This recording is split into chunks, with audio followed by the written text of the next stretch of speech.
बिस्मिल्लाहिर्रहमानिर्रहीम। अस्सलाम वालेकुम दोस्तों, मैं हूं शाहिद नईम और रिएक्ट की एक नई वीडियो के साथ हाजिर खिदमत हैं। दोस्तों, सबसे पहले हम पूछते हैं एक क्वेश्चन ताकि आपकी रिवीजन हो सके और हमारे इल्म में आ सके कि किस कदर तवज्जो के साथ आप चीज़ों को सीख रहे हैं।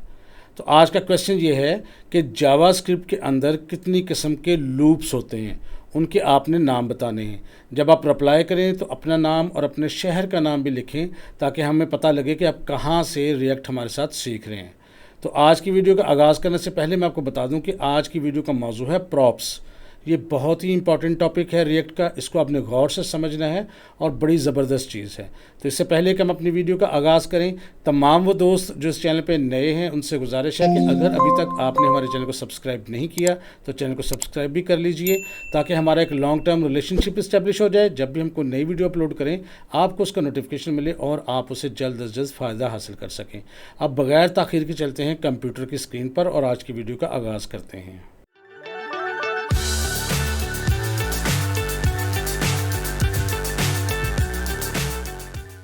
तो दोस्तों, अब हम बात करेंगे रिएक्ट के एक बहुत ही इम्पॉर्टेंट टॉपिक की, उसका नाम है प्रॉप्स। अब हम देखेंगे कि रिएक्ट के अंदर प्रॉप्स क्या होता है।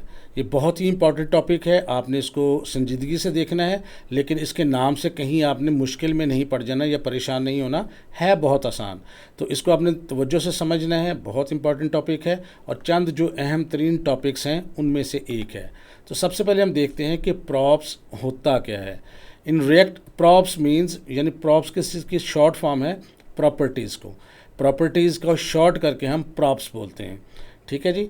Props are a way to pass data from one component to another.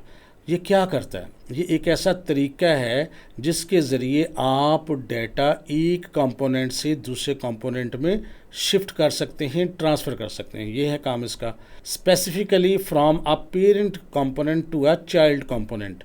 तो यहाँ ये पेरेंट और चाइल्ड के नाम से आपने परेशान नहीं होना, सिर्फ ये समझ लेना है कि जिस कंपोनेंट के ज़रिए आप डेटा ट्रांसफ़र करते हैं, डेटा भेजते हैं दूसरे कंपोनेंट को, वो आपका पेरेंट कंपोनेंट कहलाता है और जो डेटा मौसूल करता है और उसको इस्तेमाल करता है उसको चाइल्ड कंपोनेंट कहते हैं। But in child component we can not modify data. जो आपने याद रखनी है वो बात कि चाइल्ड कंपोनेंट में आप जब डाटा रिसीव कर लें तो उसको फिर मॉडिफाई या तब्दील नहीं कर सकते।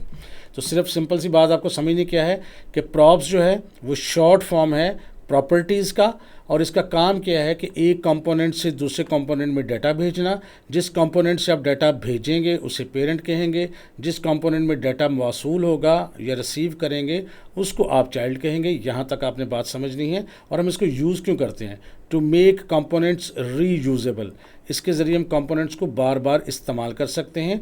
To pass data and functions between components. हम डाटा या फंक्शंस को कंपोनेंट्स के बीच ट्रांसफ़र कर सकते हैं, कम्युनिकेट करवा सकते हैं आपस में इनको। To manage parent child communication. Parent और चाइल्ड की कम्युनिकेशन भी हम मैनेज कर सकते हैं। तो ये चीज़ है, सिंपल सी बात आपने याद रखनी है, कोई मुश्किल नहीं है। अब इसको थोड़ा सा मज़ीद समझ लें। आपने बिल्कुल HTML पढ़ा होगा सब लोगों ने तकरीबन। जैसे फ़र्ज़ करते हैं यहाँ मैंने HTML का एक टैग लिखा है जिसमें इनपुट है। इनपुट के अंदर आप लिखते हैं टाइप है, टेक्स्ट भी लिख लेते हैं, हम उसके अंदर चेक बॉक्स भी लिख सकते हैं, हम उसके अंदर पासवर्ड भी लिख सकते हैं, इसी तरह प्लेस होल्डर करते हैं या ID लिखते हैं। अब इनको क्या कहते हैं? इनको टेक्निकली क्या कहते हैं? इससे कुछ अजाफ़ी खूबियाँ पैदा होती हैं, कुछ अजाफ़ी काम लेते हैं हम, तो टेक्निकली इसको कहते हैं, ये इसके एट्रीब्यूट्स हैं। बिल्कुल यही चीज़ जहन में रखनी है। जब हम फंक्शन को कॉल करते हैं तो इस तरह कॉल करते हैं, फंक्शन को नहीं सॉरी कंपोनेंट को जब कॉल करते हैं तो इस तरह करते हैं। तो ग्रीटिंग एक कंपोनेंट है फ़र्ज़ करें, तो इस तरह हम उसको कॉल कर सकते हैं। लेकिन जब कॉल करेंगे अगर उसके अंदर कुछ इस तरह की चीज़ें शामिल हो जाएं, जैसे कि नेम ये है, एज ये है, तो जिस तरह बिल्कुल इसी तरह जैसे ऊपर एट्रीब्यूट्स हैं, तो इस तरह चीज़ें शामिल कर सकते हैं ताकि डाटा ट्रांसफ़र कर सकें। तो इसको हम कहेंगे ये हमारे प्रॉप्स हैं।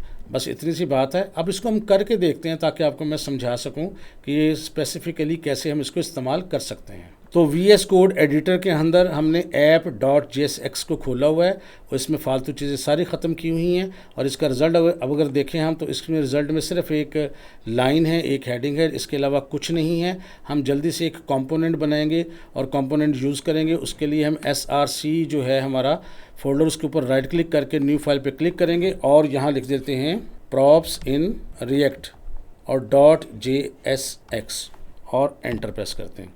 तो देखें जी, नया कंपोनेंट हमारा जो है वो क्रिएट हो चुका है जिसका नाम है प्रॉप्स इन रिएक्ट।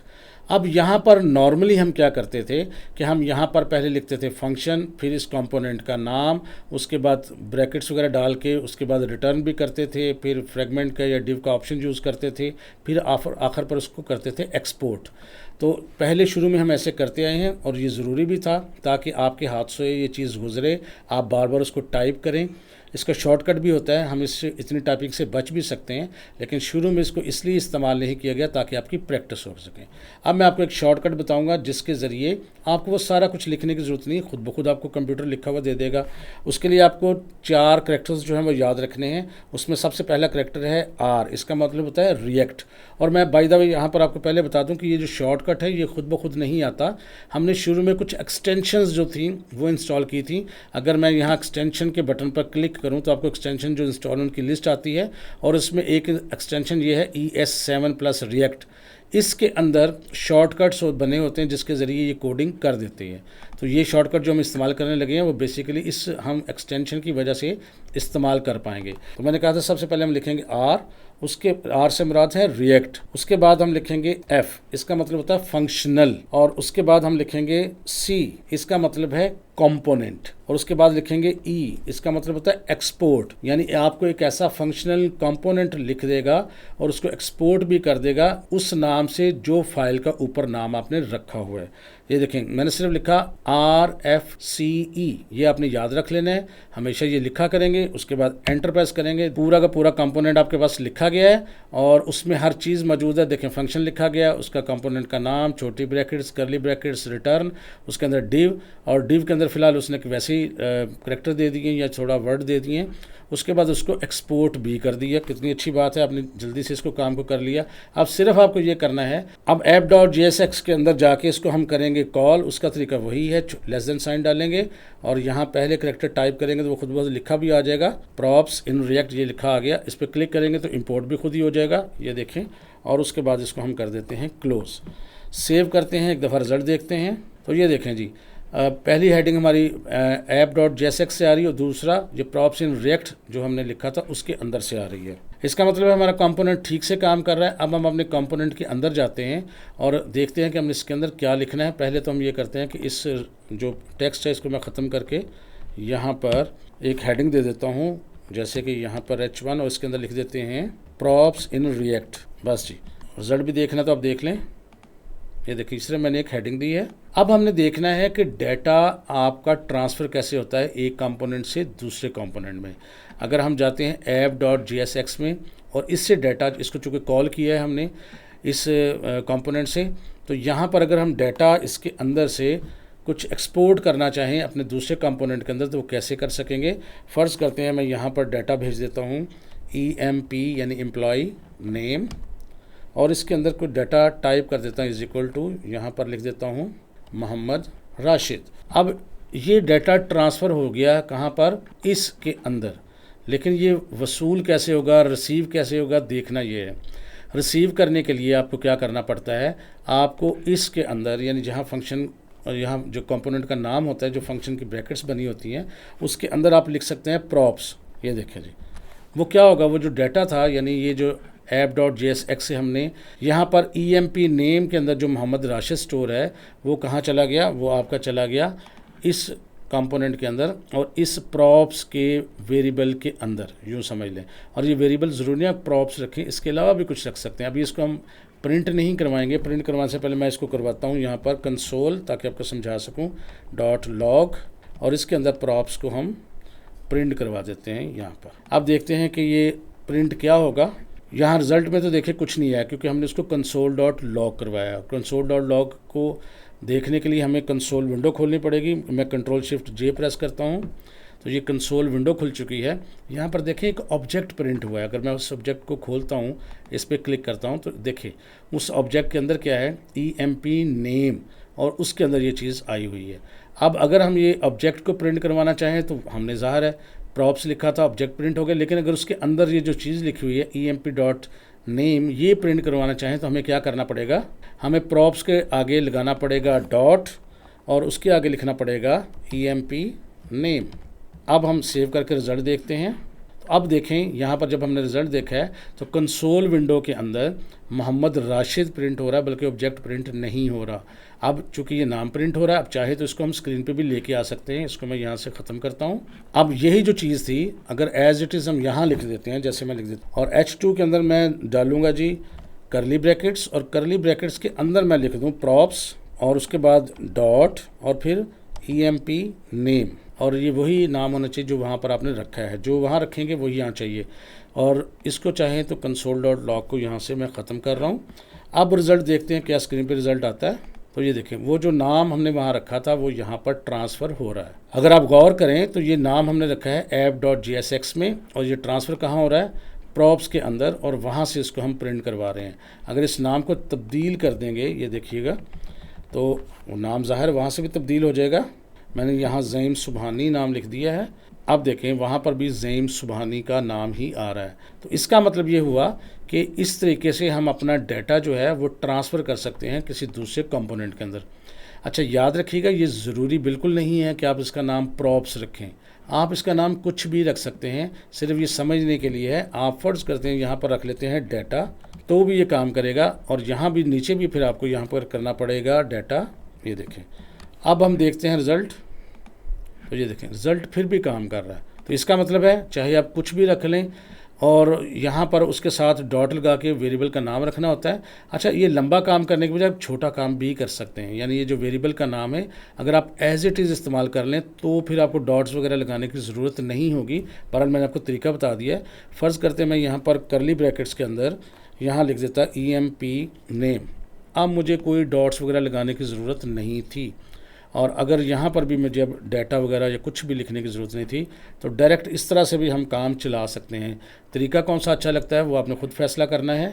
तरीके मैंने आपको सारे बता दिए हैं कि डॉट लगा के कैसे करते हैं, डॉट के बगैर कैसे काम करते हैं, ये भी देख लें। तो ये देखें, रिज़ल्ट फिर भी हमारा दुरुस्त ही आ रहा है। बस एक चीज़ आपने याद रखनी है कि यहाँ पर ऐसी सूरत के अंदर जब करली ब्रैकेट देनी है तो फिर वेरिएबल का नाम वही रखना है जो आपने पेरेंट के अंदर रखा है। यानी ये देखें EMP नेम, अगर आपने यहाँ कुछ और नाम रखा होता और यहाँ कुछ और यूज़ किया होता तो फिर ये काम नहीं चलना था।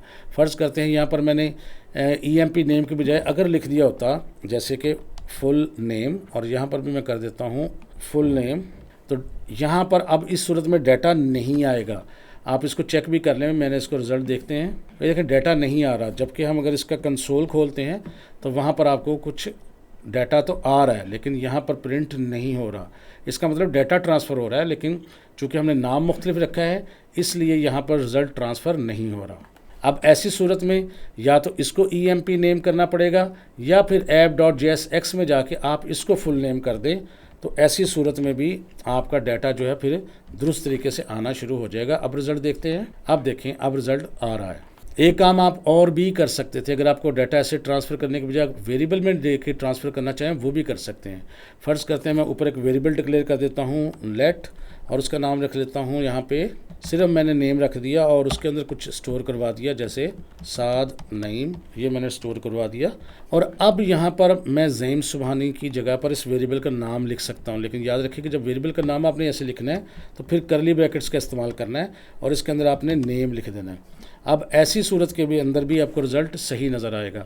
ये देखें, नाम आपको जो आपने रखा था वेरिएबल के अंदर वो यहाँ नज़र आ रहा है। इसका मतलब है आप चाहें तो डायरेक्ट यहाँ डाटा असाइन कर दें, चाहे तो वेरिएबल के अंदर स्टोर करके फिर असाइन कर दें। लेकिन फ़र्क ये है कि अगर आपका टेक्स्ट होगा तो आप कोट्स में डाल के दे सकते हैं, और अगर आपका वेरिएबल होगा तो फिर आपने करली ब्रैकेट में डालना है। और ये भी हो सकता है आप एक से ज़्यादा डाटा भी भेज सकते हैं। जैसे फ़र्ज़ करते हैं, हम यहाँ लिख देता हूँ एज।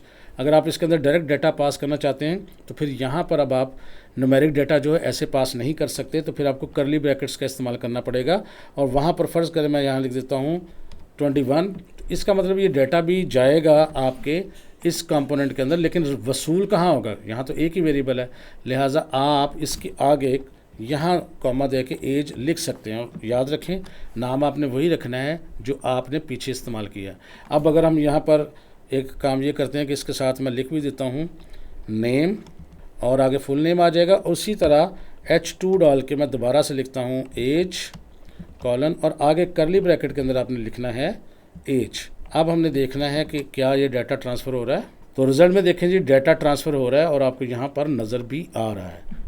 अब एक काम और करते हैं, अगर हम एक और डाटा लेके आना चाहें वो भी लेके आ सकते हैं, जितना डाटा आप चाहें ट्रांसफ़र कर सकते हैं। जैसा कि फ़र्ज़ करें मैं यहाँ पर लिख देता हूँ ADRS यानी एड्रेस, और इसको आप चाहें करली ब्रैकेट में भी दे सकते हैं, इक्वल साइन लगाएंगे, करली ब्रैकेट्स लगाएंगे, और उसके अंदर अगर आपने न्यूमेरिक डाटा देना तो दे सकते हैं, वेरिएबल देना दे सकते हैं। अगर आपको टेक्स्ट देना है तो टेक्स्ट आप सिंगल कोट्स में या डबल कोट्स में दे सकते हैं, वो आपकी अपनी मर्ज़ी है। इस दफ़ा मैं सिंगल कोट्स में दे रहा हूँ। यहाँ पर मैं लिख देता हूँ जी जौहर टाउन लाहौर। ले जी, डाटा में ट्रांसफ़र कर दिया है। अब इसको वसूल करने के लिए हमारे पास इस कंपोनेंट में एक और वेरिएबल भी तो होना चाहिए ना, तो कॉमा दे के ADRS लिख देते हैं। अब इसको भी प्रिंट करवा लेते हैं। यहाँ पर H2 लिखता हूँ दोबारा से मैं, और इसके अंदर लिखता हूँ एड्रेस, और आगे हम करली ब्रैकेट्स के अंदर आपको ADRS लिखवा देते हैं। सेव करते हैं। अब रिज़ल्ट देखते हैं जी। अब यहाँ देखें, ये रिज़ल्ट में आपको नेम भी दे रहा है, एज भी दे रहा है, और एड्रेस भी दे रहा है। तो इसका मतलब ये हुआ कि इस तरीके से हम डाटा पास कर सकते हैं, और एक से ज़ायद चीज़ें भी पास कर सकते हैं, जितनी आप चाहें पास कर सकते हैं। सिर्फ आपको याद ये रखना है कि जहाँ फंक्शन कॉल किया है उसके अंदर इसको देना है। इसको हम प्रॉप्स कहते हैं, और ये बिल्कुल ज़रूरी नहीं है कि हम आगे वेरिएबल का नाम भी प्रॉप्स ही रखें, कुछ भी रख सकते हैं। सिर्फ याद ये रखने की चीज़ है, अगर आप टेक्स्ट हो तो डबल कोट्स या सिंगल कोट्स में आप उसको पास कर सकते हैं। अगर आपका कोई वेरिएबल हो या आपकी न्यूमेरिक वैल्यू हो, फिर तो करली ब्रैकेट्स का आपने इस्तेमाल करना है। तो इसकी आप प्रैक्टिस करें। इसकी मज़ीद कुछ चीज़ें भी हैं जो हम अभी आगे चल के देखते हैं, लेकिन अभी तक इसकी जो है प्रैक्टिस कर लें और देखें ट्रांसफ़र कैसे होता है डाटा। उसके बाद इसकी मज़ीद कुछ चीज़ें भी देखेंगे कि अरे या ऑब्जेक्ट्स वगैरह हम कैसे पास कर सकते हैं एक कंपोनेंट से दूसरे कंपोनेंट में। तो दोस्तों आज के लिए बस इतना ही। मैं उम्मीद करता हूँ ये छोटी सी वीडियो आपके लिए हेल्पफुल रही होगी। वीडियो अच्छी लगी है तो इसको लाइक कीजिए और शेयर कीजिए। अगर आपके जहन में कोई क्वेश्चन आता है तो कमेंट करके पूछें, हम रिप्लाई करने की पूरी कोशिश करेंगे। तो इंशाअल्लाह ताला दोबारा मुलाकात होगी कुछ नई चीज़ों के साथ। तब तक के लिए इजाज़त दीजिए। अल्लाह हाफ़िज़।